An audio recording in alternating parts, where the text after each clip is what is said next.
Hello, everyone. Welcome to Talking Logistics, where we have conversations with thought leaders and newsmakers in the supply chain logistics industry. It's my great pleasure to welcome today's program Mark Ford, who is Chief Operating Officer at BlueGrace Logistics, and Prasad Galapalli, who is founder and CEO at Trucker Tools. And today we're going to talk about beyond technology, the importance of relationship building. Now, technology tends to hog the spotlight in the logistics industry, certainly, in recent years. But anyone who's been in the industry for a long time understands that relationships with shippers, carriers, and employees matter too. But is that still the case with all of this digital transformation happening in the industry today? Does technology play a role in building these relationships? And is it now part of the value proposition, part of the business case of investing in technology? Well, those are the main questions we're going to address in today's episode. And it's great to have Mark and Prasad on the program to share their insights and advice on this topic. So Mark, Prasad, welcome to the program. Thanks for having us. Hey, nice to be here. Thanks, Adrian. So Mark, let's get started with you. And like I always like to do when we bring on a new guest, before we dive into this topic of, relationships and the importance of relationships in the industry, I'm sure there are a lot of people that are already familiar with BlueGrace Logistics, but in case some folks that are listening in today are not, why don't you tell us a little bit about BlueGrace Logistics, your operations there, and kind of your role there. Sure. BlueGrace, as most people do know, and we're foundationally an LTL organization. That's where BlueGrace, the roots came from, was the mode equals LTL. My background is truckload. So, as they started getting more into the managed logistics piece, which will play a role in some of the other questions I'm sure that pop up here, you have to be able to offer full service. And so, the truckload was something that they did pretty much as kind of an add-on, and they wanted to become, experts in that. And so that's kind of where I came on board. And, that was the attractive piece of me joining this organization. Is traditionally I was in very large companies, some from the startup through, to large scale, and some of them were acquisitions, but primarily the LTL was kind of an afterthought. It was mostly the focus was truckload. And I think from a standpoint of what made BlueGrace attractive was their foundational piece was something that was a lead for a lot of customers. And then building the truckload was something that I was familiar with. So if you combine those two things together, that was a big reason why I came here. And my duties here are just really kind of building that piece out.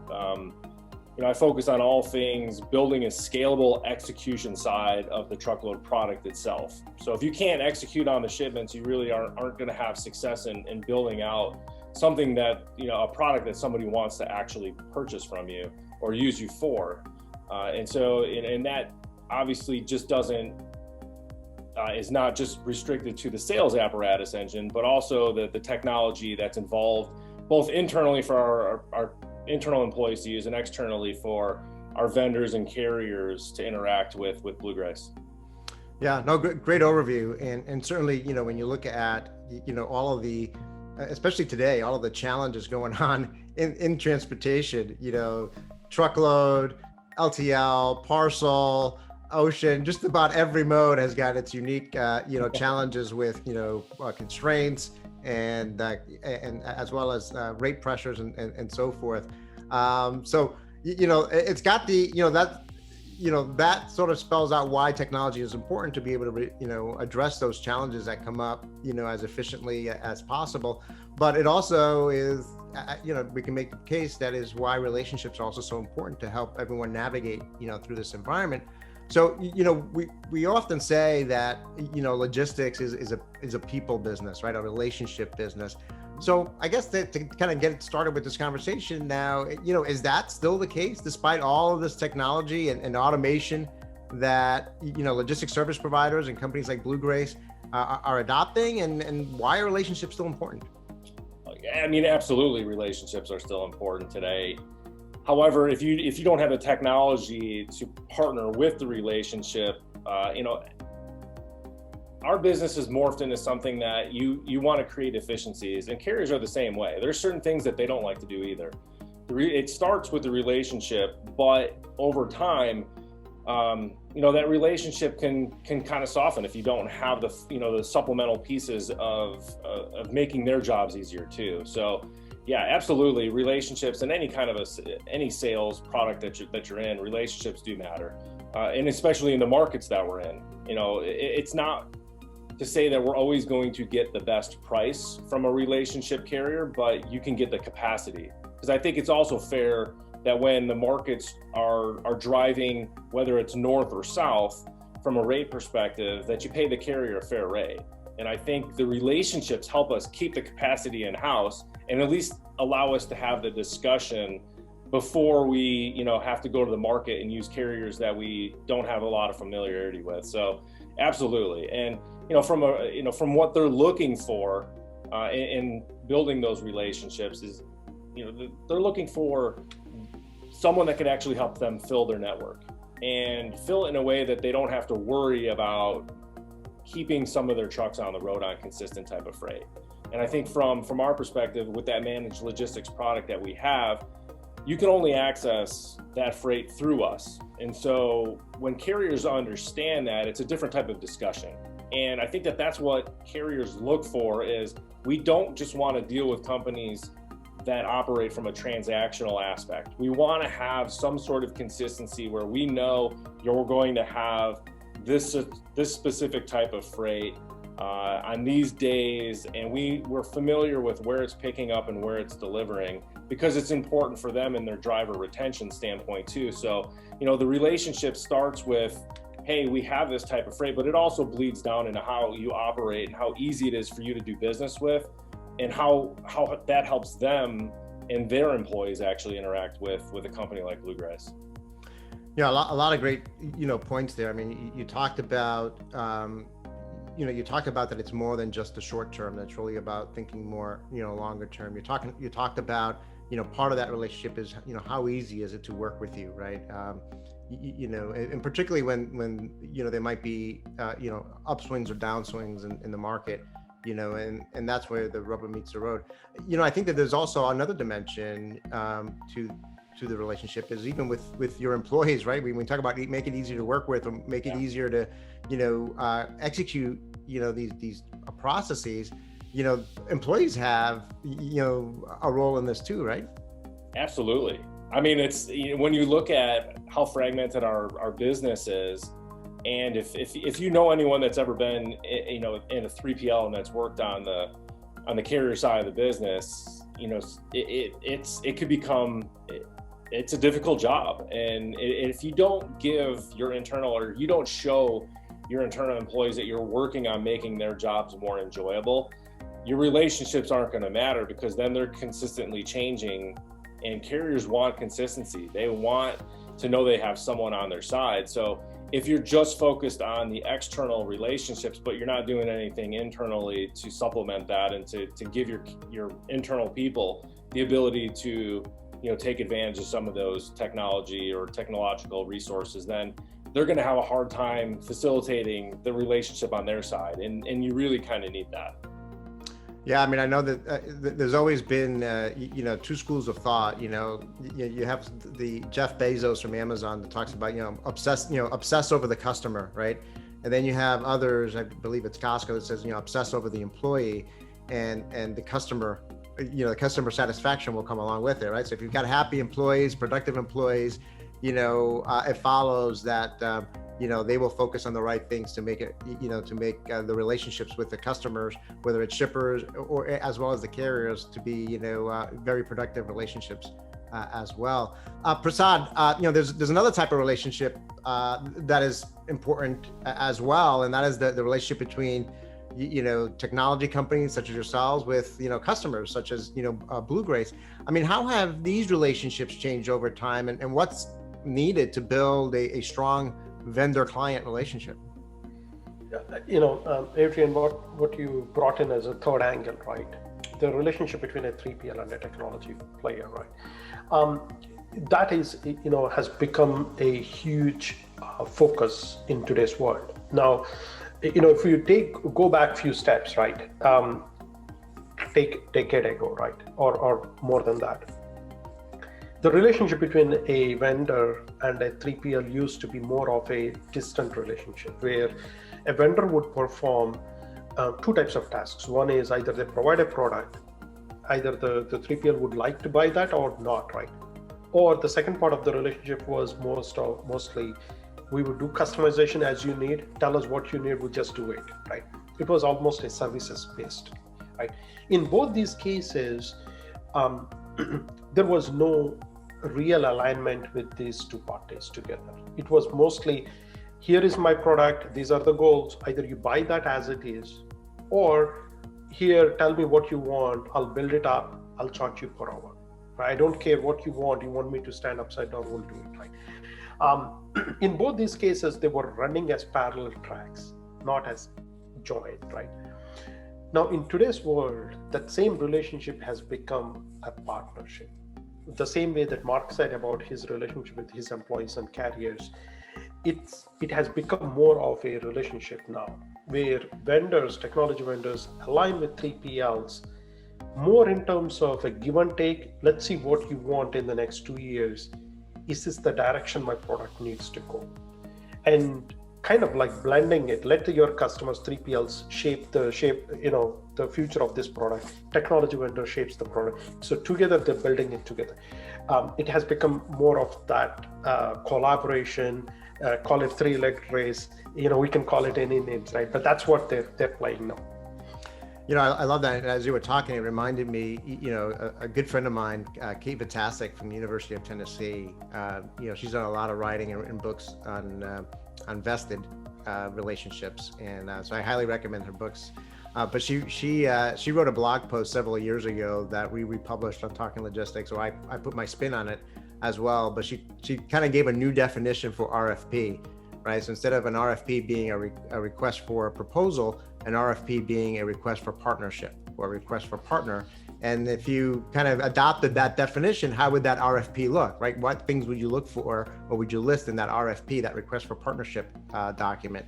And I think, what you just said is aligns with, some of the things that she talked about. We're really thinking a little bit more longer term. You're not thinking about transactionally what you want to do together. You're really, aligning your strategy, aligning your metrics and objectives, together, and your success is their success, and vice versa.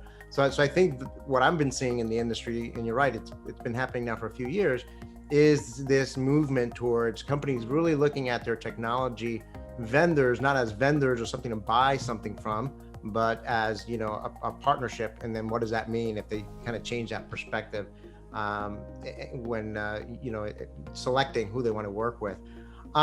So Mark, and I know you touched upon this a little bit, but maybe you can expand. I guess the question is, does technology help in building and strengthening relationships with shippers, carriers, and employees? And if so, in what ways? Well, the basic principle behind being a third-party logistics company, sometimes you're the furthest person away from the data, right? So you rely on the data that you're receiving from the customers. You're relying on the data you receive from the carriers, and really what you're looking for is how can we access that data and make it easy for you to do business. So, for an example, tracking. So, drivers don't like to be, they don't like to receive tracking calls. Dispatchers don't like to receive tracking calls, but we have to have that data. And so how do you actually go about getting the data, but making it easy and giving carriers the option on how they actually, transmit that data to you? So whether you, have an app, or whether you're API'd into their web portal because they actually have the data there, it's just the options. And usually phone call is the one that they'll give you the most resistance on, because they're busy, they're doing other things. So they don't want to be bothered. So, that's an example of kind of one of the things. And then obviously there's, as technology becomes more an inherent skill of kind of the new generation, there are just certain people that want to deal with their transportation partners via technology. There are some people that don't want a lot of human interaction for anything, whether it's booking it, whether it's tracking it, whether it's transmitting their paperwork, whether it's getting paid. They just want to be able to do things on their own terms. And I think that, what we're kind of building most of our technology or designing most of our technology around, or who we're partnering with, is how do we solve those problems for, our people, whether it's a shipper or whether it's a customer or whether it's a carrier. And that's kind of what we're focused on. Yeah, I mean, I think, just to paraphrase a little bit of what I heard you say is, what technology helps to do is kind of eliminate some of that friction, some of that latency that, slows down the interactions, right, and the processes that take place between shippers, carriers, and logistics, service providers. And, the way the relationships are managed today, or there's different levels to it. Part of it is you want as much lights out as possible and human interaction as possible, because the speed of the business is just so quickly, right? I mean, you got to get shipments out, there are deliver by dates that you have to hit and so forth. And if there's a lot of phone calls or manual processing taking place, that just complicates, being able to meet those more stringent service requirements. And that can fray relationships if you don't are able to meet that. But on the other hand, we all know that exceptions occur, and that's really where the people should be, focused on, is on those exceptions and managing it, as effectively as possible when the automation is not able, breaks down because of whatever the case might be, right? You are exactly right. I mean, managing by exception is a perfect, that's a perfect segment into that. That is exactly, back when I first was in this interview, you had to call every carrier, you had to call every dispatch on every single shipment multiple times in the progression of that shipment. And today we can, on at least 50% of our freight, we can manage by, exception, because, we have the information readily available. And so that is, that's a perfect way to put it up there. And that's exactly, the benefit of having some of these technology platforms that are available to us.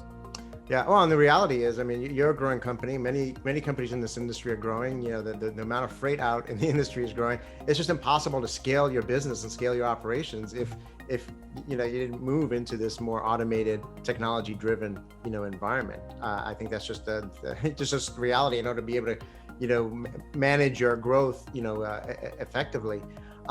So Prasad, I mean, as you're, receiving requests for partnerships from technology from prospective customers, I mean, are you seeing relationship building being part of the value proposition or the business case that companies are putting together for the types of solutions that you offer? I mean, is it coming up with conversations that you're having with prospective clients? I like the way you converted RFP into, instead of request for proposals, it's a request for partnerships. One of the key things that we've noticed in the last couple of years and becoming more prominent is when customers like Mark, right, BlueGrace, when we first spoke to Mark, the questions that he asked are completely different compared to, if we were to do this 10, 15 years back, right? It's not where our platform is today, right? It's not where our technology is today. The questions that, leaders like Mark have asked us is, where are you going next? What's on your roadmap? That's the first question that people are asking. The second question that our customers, 3PLs, ask us is, how much of an influence do we have on your roadmap? And they are very, transparent about this. They say, this is your product, you're driving this, right? We're not trying to manage that for you, but we want to see how much of our feedback goes into your roadmap. It is, this is a day and night difference between where we were 10 years back to where we are today. This is such an immense, I would call it force, let it be the new direction of our industry. But this is the change that we are looking for all these years, right? Our customers, 3PLs and brokers, asking us, how much of an influence do we have on this roadmap? It's you're solving the problems for us. We want to be able to, share our frustration or our direction, our issues with you. The same goes with Mark and I, right? We spoke about a lot of things. He actually helped us shape one of our products. One of his main pet peeves is receiving calls and from various parties, and he said, why can't we solve this problem through broker advantage, right? Likewise, a lot of our customers actually created that product for us. In many ways, when we spoke to the customers, they said, hey, you're solving one part of our freight. Why can't you help us on the other side of it? That is the direction, right? I mean, we should be able to build these products, block by block together to solve the issues of this industry. And that, to me, is the biggest change that we are seeing in today's world compared to 10 years back. And so those vendors and brokers that adopt to this new mindset are the ones that are moving forward rather than those that are, the old school, right? That's a great point. I mean, you talk about really the pace of innovation and the ability to participate in that innovation, roadmap and innovation process. And, I remember, yes, you're right. I mean, when I got started in the industry, 20 plus years ago, I mean, one of the biggest frustrations I would always hear from clients of any kind of enterprise software solution was, we've got this idea we got this need for a capability, or we've got a particular issue. We submitted to the enterprise software vendor, and they said, well, it's going to be 6 months to a year before we get our next release out. And, if they weren't a large customer, maybe their input was at the bottom of the list, and maybe it would take a year or two before that feature or that capability, was added. And I think, part of it was just the nature of the architecture of the way technology was developed and released back then. But I think when you're in this environment today, where it's cloud driven, where you're talking about web services and it's architected for the cloud and so forth, the pace of innovation is key. And I can see how that is kind of an important factor, particularly for the logistics industry, which is changing so rapidly. And there are, logistics service providers like, BlueGrace, they're getting, requests or wish lists from their shipper clients as well as their carrier partners. And they're then have to communicate that to you, because say, hey, you know what, this is what our customers are expecting of us. And, we need to, be able to innovate, as rapidly as possible to meet. Yeah. That. And Adrian, if I could just add one thing to that, it's almost like, we're all running a sprint race, a sprint marathon here, right? It's a never-ending thing, but it's really high-paced. Like, for 3PLs too, they're competing heavily on how fast they can scale. Shippers are competing, carriers are competing, vendors are competing. So there's almost like no time for us to say, well, let's take a year or 2 years to build this product. Yeah, you definitely have to take a iterative approach and have an approach that is an ongoing continuous improvement process, as opposed to these very long development cycles. Well, Mark, then as a way to transition, then I mean, what's next for BlueGrace in terms of your digital transformation journey, and how does relationship building fit into the overall strategy, and how can technology partners like Trucker Tools help in that effort? Yeah, I think what's next is kind of what's current. I think for us, we're building the stuff internally that differentiates us from everyone else. And I think that's what we're focused on. What gives us the biggest value when we say, hey, we need this because it makes us different. And what doesn't make us different?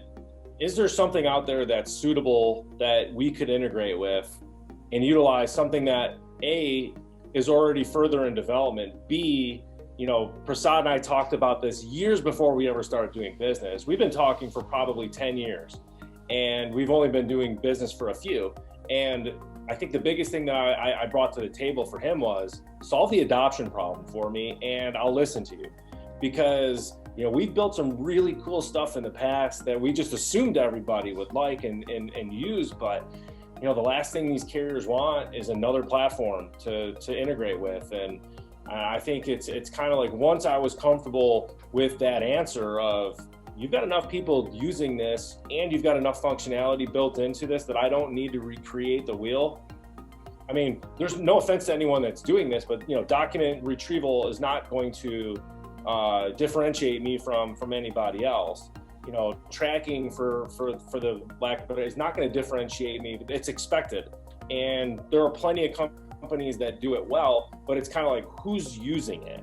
And I think that was important for us, and that's what really kind of made us comfortable with going with Trucker Tools per se, is when we basically said, hey, here's the list of companies that we use most frequently.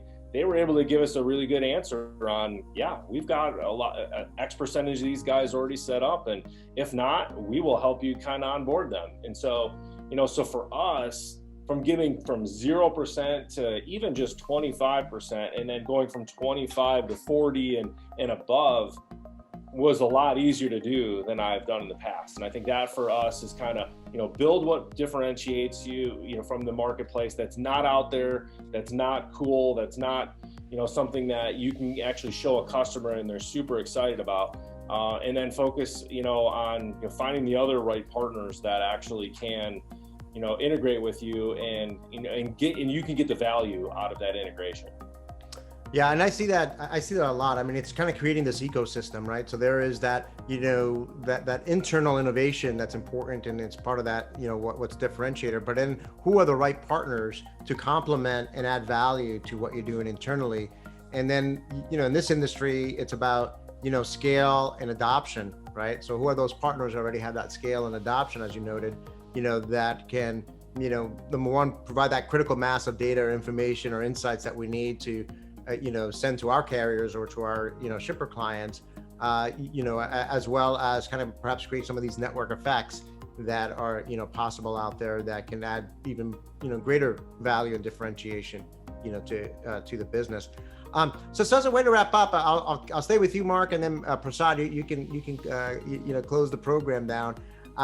So Mark, I mean, when it comes to the intersection of technology and building relationships, I mean, what is the biggest lesson learned so far?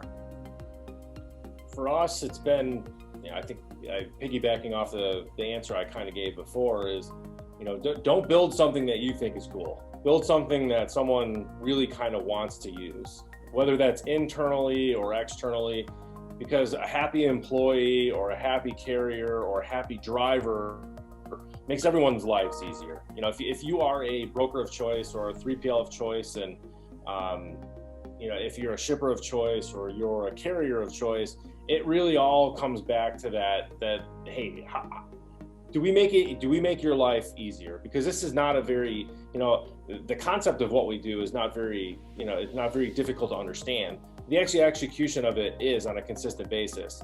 And so I think, if you don't take what other people do into account, you're probably not going to, so getting feedback, using people that have adoption, all these kind of things kind of lead to that. Whereas I think in the past, we all just wanted to build everything ourselves and build it the way that we wanted it.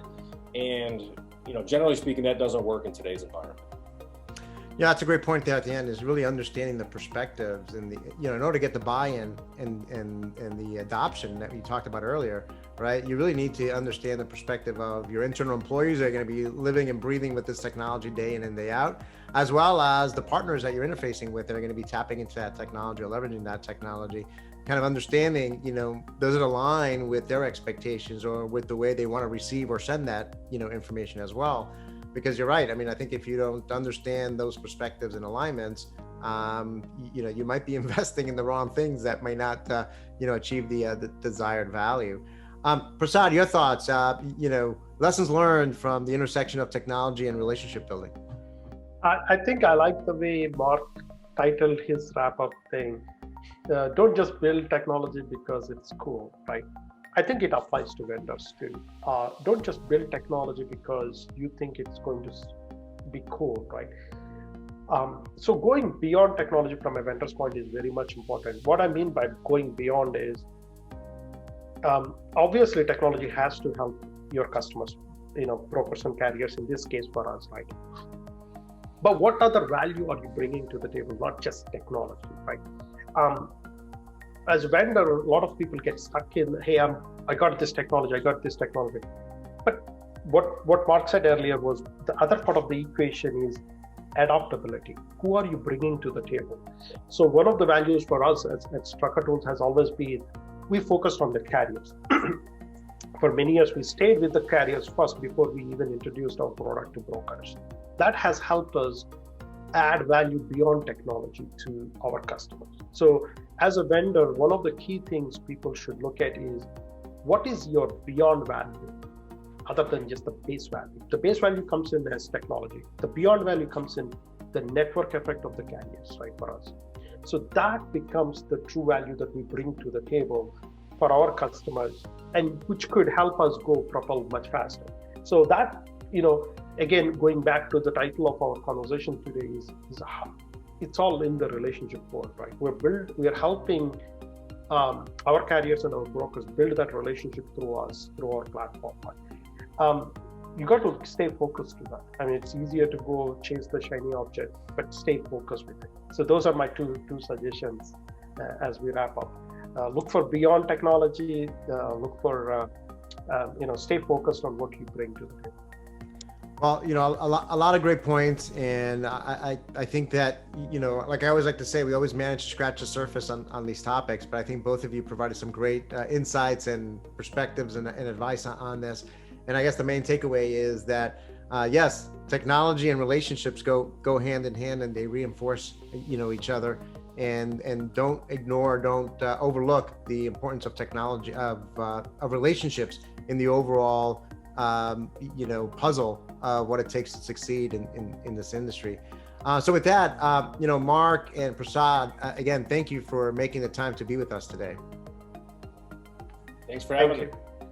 I want to thank those of you that joined us. If you're watching this episode on demand, either at the Trucker Tools website or on Talking Logistics, and you've got a question or a comment for Mark or Prasad, and you can post a question there, and I'm sure they'll be more than happy to respond via that medium. Again, thank you for joining us, and look forward to seeing you in a future episode of Talking Logistics. Have a great day.